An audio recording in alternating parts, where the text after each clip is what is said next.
Welcome into the Elevate Living podcast. I am your host, Jason Thompson, President and CEO of Bridge Advisory Incorporated. And as always, we are joined by Drew Toth, founder of Elevate Living. Thanks so much for joining us, Drew. It's great to see you today. Good to see you too, Jason. Looking forward to our conversation and chatting a little bit more about the company and what we're up to. Sounds great. So, this is episode 2 of the podcast. We're still early days for the podcast. So, I'm excited because we're really setting a foundation and helping to build some understanding around the company that you run, that you put together. On episode 1, we talked about how you run all of your projects through two different filters. There's a social filter and a financial filter. And in order to move forward with a project, it has to check the boxes on both sides of that ledger. But we didn't really go into a ton of detail on either of those filters. And I thought it would be interesting today for us to dig in a little bit on what that criteria looks like and how you actually take a project through this process and apply it to these different filters. So I think today we're going to focus on the social filter. And we're going to talk about what you do with a project to determine whether or not it passes muster on the social element of your vision for what these projects can be and for the mandate that you have as a fund. So why don't you start by just kind of explaining the maybe the boxes that you can check in the social Yeah. filter, and then we'll talk about how you apply those check boxes to the project itself. No, that's great. Okay, so I'll jump right into it, and I'm gonna go through the criteria or the overarching categories of this filter, as we call it. So, one of the first filters that we look at is walking score. So I'd call it walkability. So there's walkability, which would be one. Another one would be alternative transportation to the car or automobile. Another category is affordable housing.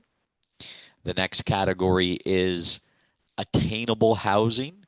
And as we talk a little bit more, I'm going to bring a clear picture and a definition to each of those terms, because those attainable and affordable housing can be vague and often misunderstood or mean different things to different people. So I want to get down and define it the way we do, so Yeah. people understand what do we actually mean, when we say affordable or attainable housing. And the next category of our filter would be carbon emission reduction strategies. Okay. And we can break down what we look at with that as well. And then the next one is property taxes. And so, what I mean when I say property taxes, it's not us. How much are the property taxes? We look at it and we say, okay, what are the property taxes now, and how are we going to increase this? What does this look like if we increase it? Because we believe that is an important benefit to the community as well. Okay. And And so on that point, you're not talking about increasing taxes for the individual, but you're saying for the municipality tax base, when you add more units to that property and increase the density, then you have more people are probably paying a little less tax per person, but on the sum total, the city ends up with more money in the coffers. exactly. So let's stop and we can unpack this one a little bit. I Sure. appreciate that point and clarification. You are exactly right. So it's not, hey, we're going to increase taxes, to the homeowner. In fact, it's the opposite is what we are trying to accomplish. So, say, for example, a local municipality's budget, and I'm just using broad stroke numbers, was $100 million a year, and there is 10,000 houses that have to cover this, budget. By us creating, say, 100 more houses, that budget is now divided out and spread equally among all of those taxpayers, which in theory should actually bring down the taxes to the rest of the people in the community, and at the same time make the property tax amount payable by the new individuals less as well. And so the idea is the more houses, the more density, the more individuals paying towards that overall budget actually reduces the taxes for each of the individuals. And we are actually going in and we're creating more revenue. And that's why it's something that we look at. It's why it's something that we measure.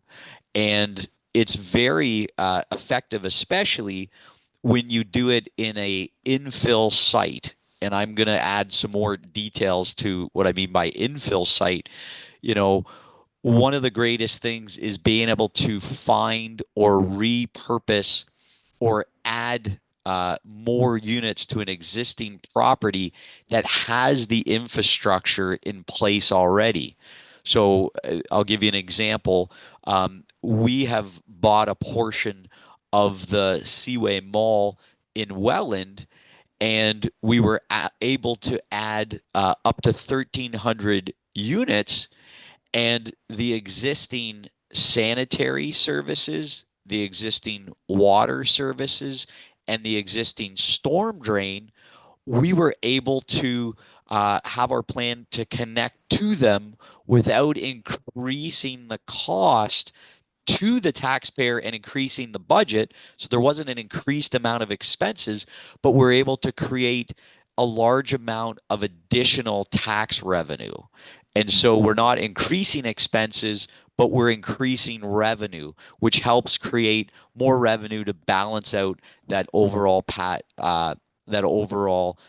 of tax dollars.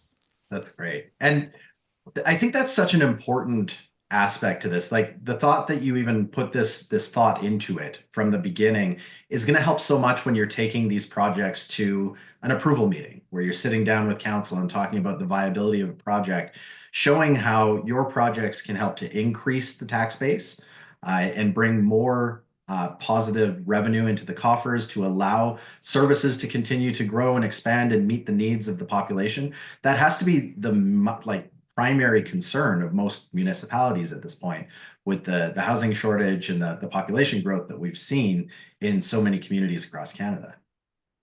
Yeah, you're right. And I think for our listeners, probably everybody is familiar. It doesn't matter what town or what city that they're in, is there's been a huge number of municipalities that have been increasing their taxes because of inflation and things costing more and budgets going up. And so it's very important that we're looking at it, we're managing it, and we're focusing on increasing revenue to even keep up with the inflationary costs as well. So Yeah. it's creating more revenue, protecting the existing budget from hopefully not going up, and making sure that we're looking at it, measuring, and contributing. That's tremendous.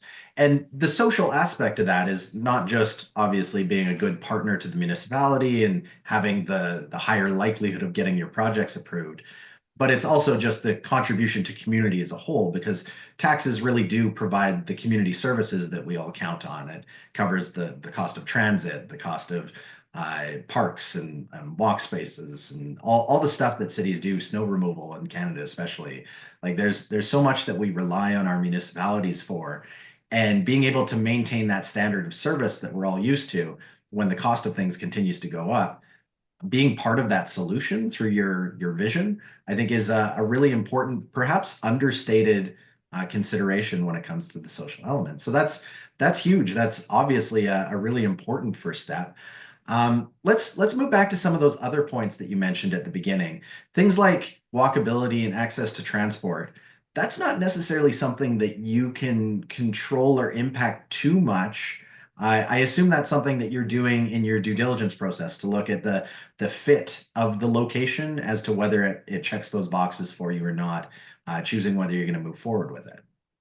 Yeah, Jason, you're exactly right. That's just part of due diligence and looking at that location and saying, okay, where is the local bus route? Where is the key stops? Where is the transfers?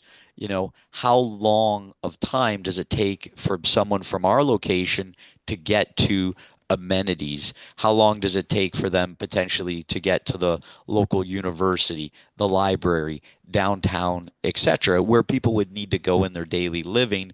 And Yeah. can someone actually have the ability to rely on the transit, to if they lived in this location, or if they wanted to be a one-car family as opposed to a two-car family? And this all ties into affordability, and it also ties into carbon emission reduction as well. So you get some Yeah. intermingling of the filters where some of these things accomplish multiple of the pieces that we're trying to hit. Um, One of the other things with the walk score, I mean, you can literally just go in and there's online filters and scoring systems where you can do a walk score as well. And in our study and research, and we've gone and looked at different studies to say, okay, what is a walking distance, that people will actually walk? Yeah. Is it 20 minutes? Is it 15 minutes? Is it 10 minutes? Is it 5 minutes?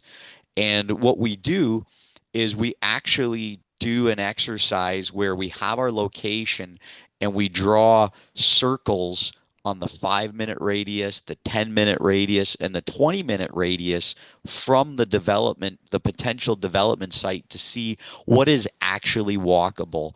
And really, it's ideal, number one, if things were in a 5 minute distance, but really it's a 5 to 10 minute distance. Our studies and the information that we have is that most people will not want to walk, 20 minutes to amenity, right? And Yeah. humans are creatures of habits. Hop in the car, quick, get there. A lot of us are restrained on time as it is, and so Mhm. it's really important that we're looking at that 10-minute circle and that 5 minute circle to see what is actually truly in walking distance. Yeah. That resonates with me. I'm lucky enough to live within about a 5 minute walk of the commercial hub in my community. And I definitely do walk pretty frequently. But if I just lived like probably 8 or 10 blocks further into the community, I don't think I would ever walk. I think I'd just jump in the car because it's just that much more effort. Even like walking to the grocery store, thinking of having to come back carrying a couple of bags, like I can do that on a 5 minute walk. But if it's going to be a 20 minute walk or 17-minute walk, I probably would just jump in the car instead. So that resonates. I see the intuitiveness of those numbers. Yeah, no, it makes sense, right? And you're maybe packing kids up or not, you're carrying Yeah, groceries, etc. It's very important that that is, a true walkability statistic. yeah, that's Um, great. Go ahead, sorry. No, I was just going to say from walkability, that also extends into your other transportation. I know you often are looking at the viability of things like shared scooters and bikes in your facilities, and that does extend the range a little bit, but it's not viable for every method of transport or every need of transport necessarily, right? No, you're right, Jason. And again, the we call it multimodal transportation is sort of the technical word for it. And so beyond walking, what we're doing in some of our developments in our apartment buildings is we've been piloting electric scooter share, electric bike share, and electric car share as well. And this is another facet that tackles three of these key, social good criteria that we're trying to accomplish because it impacts affordability, carbon emission reductions, and at the same time, that multimodal transport option as well. And so you're right. We recognize not everybody's going to hop on an electric scooter.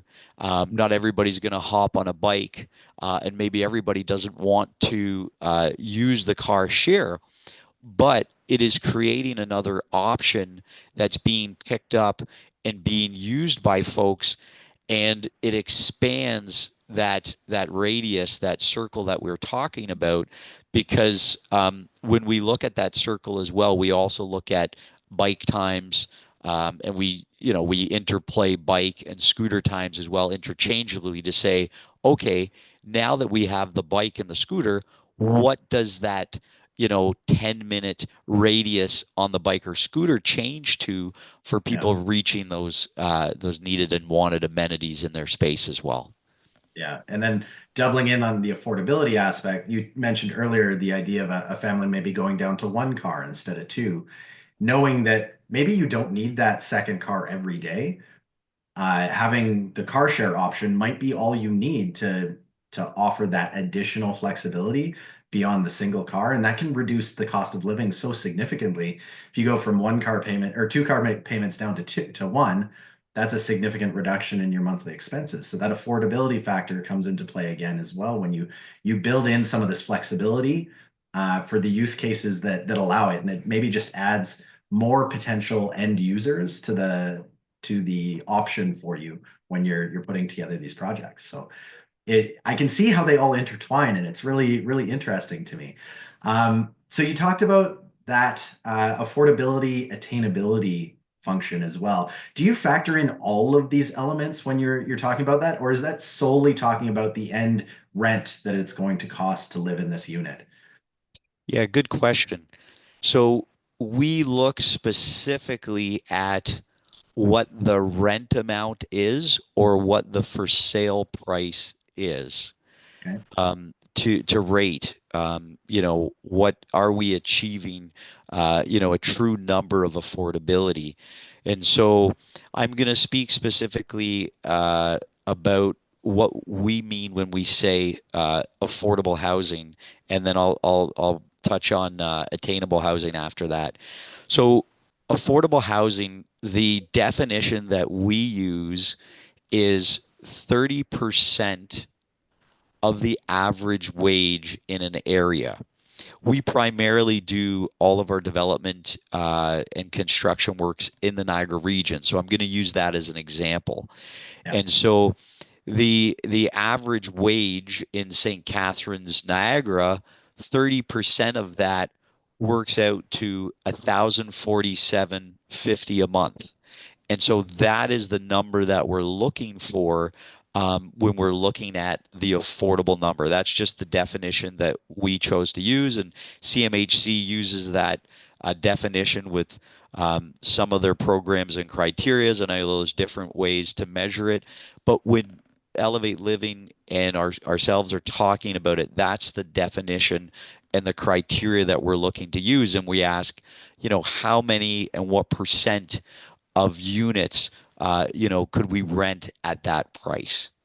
Yeah. Um, and then when I speak about attainable housing, and we've been waiting for the province to give a definition for it. We don't have a definition for it yet from the governments. But what we've done is we've said, okay, when we're looking at for sale product, so products we're taking to the market and selling, we're looking at products $600,000 and below. And Yeah. so that's the way that we've chosen to define and look at attainable for sale product. And it's very important for us when we talk about attainability and we're trying to hit numbers 600 and under, that we're not only looking at the price tag, and obviously that's very, very important, but we're also looking at a variety of housing options. And so, what has been built primarily in the Niagara region, and I'm going to speak specifically about that, has been townhouses and single detached homes.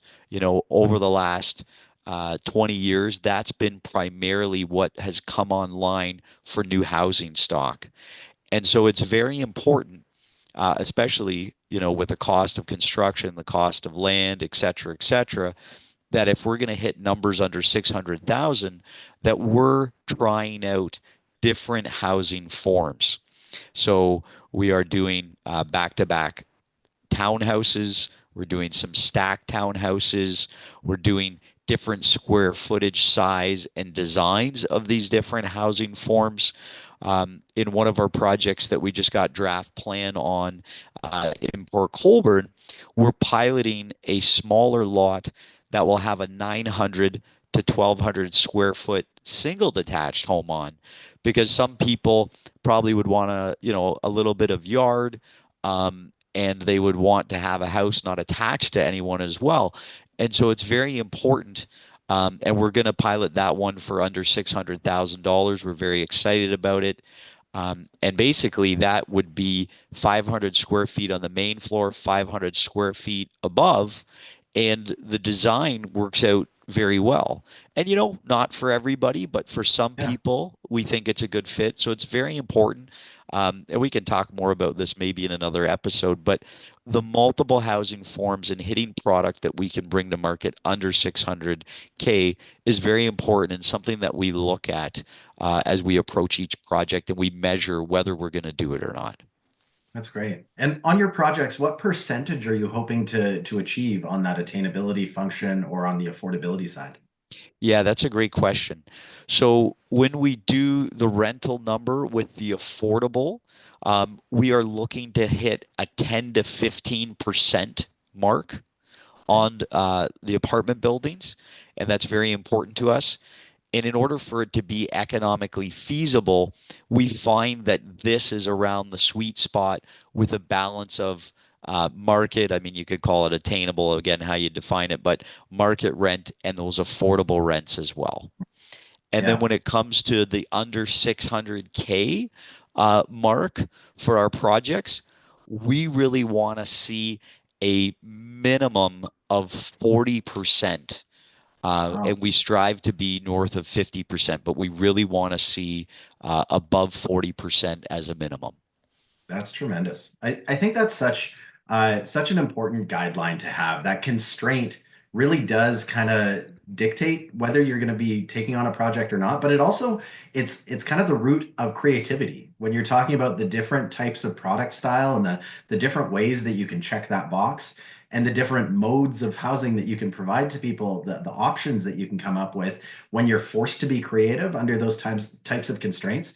I think that's where innovation it really comes from. And it's so interesting that you guys have this recipe that you've predetermined for whether a product's going to fit these check boxes or not. We will get into a lot more detail on all this. We're going to do some product showcases and walk through some case studies and stuff like that on the podcast. So viewers and listeners are going to have an opportunity to really dig into this over the coming episodes. But I think this was a really great first introduction to the concepts. And yeah, I appreciate you taking the time with us here today, Drew. Jason, always good to see you in chat. Thanks so much, eh? Awesome. We will chat again in a couple of weeks and come back with episode 3. On that episode, we'll talk about the other side of the ledger, about the financial constraints that you have in place to make the project viable. So that'll be the other side of the same coin. Sounds good. Look forward All to right. it. Thank you so much. Thank you all for joining us. We appreciate you taking the time. As always, if you enjoyed the podcast, please like, share, subscribe, all the good things. We look forward to seeing you in a couple of weeks. Have a wonderful time.